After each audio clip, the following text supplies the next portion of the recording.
BTR ओनसोलाव जोबस्रांलांनो हमदोंसै समायना मिथिंगाजों लोगोसे बिफां लाइफां दाउमा दाउसा जिब जुनार। बिटिआर ओनसोलाव समाजारि थासारिया लासै लासै गाज्रिनिफ्राय गाज्रिसिन जालांनो हमदोंसै लासै लासै। गोनांथि गैयालासे बायदि बायदि जायगायाव थानाय मिथिंगा सम्पदखौ फोजोबस्रांनाय बारानिफ्राय बारासिन जाबोगासिनो। बेफोरनि गासैनिबो हेंथायै खामानि मावनो आरो मिथिंगाजों लोगोसे समाज बिथिंखौ रैखा खालामनो ओंखारदों ग्रीन ग्ल'ब फाउन्डेशन, गुसुङै GGF NGO आफादा। बिनिनो दिनै बेंटल अन्थाइबारि क्लाबनि न'ब्लाङाव खौरांगिरिनि मेल खुंनाय जायो। मिडिया नोंथांमोनखौ साबायखर बावबाय आरो लोगोसे आंनिनो लोगोफोर GGF फाउन्डेशननिनो vice chairman, executive secretary, finance secretary आरो बर्ड अफ डाइरेक्टर्स आरो जोंनि मेम्बार्स। बे मिडियानि गेजेरजोंनो जों मोनसे खोथाखौ मिन्थिहोनो सानदों जे जोंनि जे ग्रीन ग्ल'ब फाउन्डेशन NGO बेखौ जों थांनाय बोसोर 2021-16 तारिख जानुवारियाव जों बेखौ दाफुंनानै लादों आरो बेनि हेडक्वार्टारखौ जों बेंटलखौनो खालामनाय जादों, चिरां डिस्ट्रिक्ट। बेनि मेन उद्देश्यआनो जाहैबाय जों समाज फोसाबनाय आरो कालचार, एनभाइरनमेन्ट आरो एडुकेसन आरो बायदि बायदि। आरो बेजों लोगोसे जों गोबां कारापसननि एगेन्स्टआव जों दिनै ओंखारदों। लोगोसे ड्राग्स,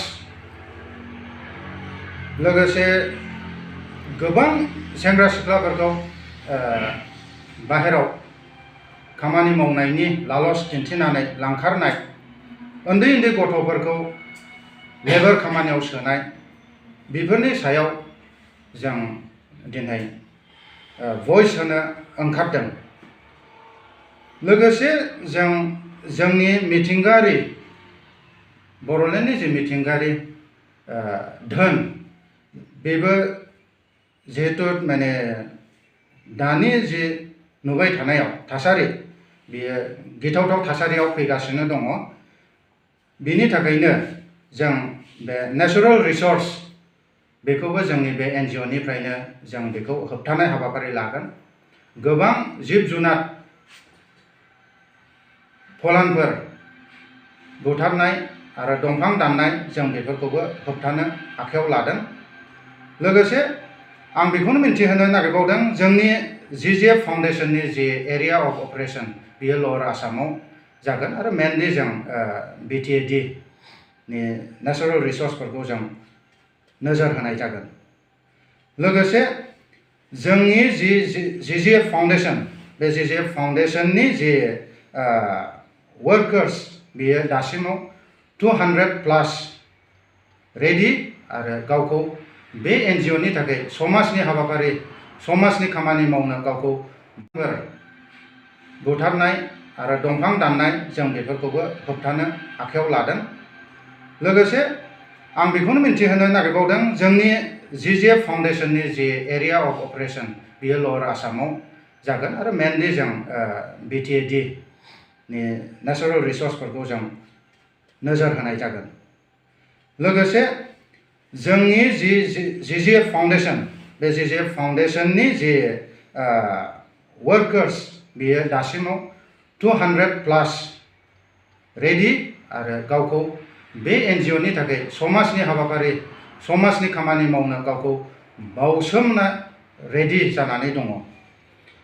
लोगोसे जोंनि बे दिनैनि बर्ड अफ डाइरेक्टर्स मिटिंनि गेजेरजों जों मोनसे डिसिजन लादों जे फैगोन 3 बोसोराव जों 1 लाख दंफां गायनायनि हाबाफारि थांखि लादों।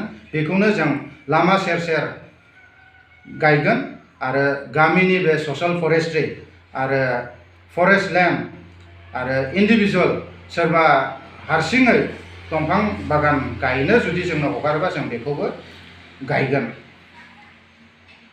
आरो लोगोसे बेखौनो जों मिन्थिहोबावनो सानदों जे जोंनि जे ग्रीन ग्ल'ब फाउन्डेशन NGO बेयो आसाम सरकार आरो बिटिआर सरकार को मदद होनानै जोंनि बे नेचारेल रिसोर्सफोरखौ होबथानायाव जों आगभाग लागोन जों बेखौनो खावलायबाय आरो जोबनायाव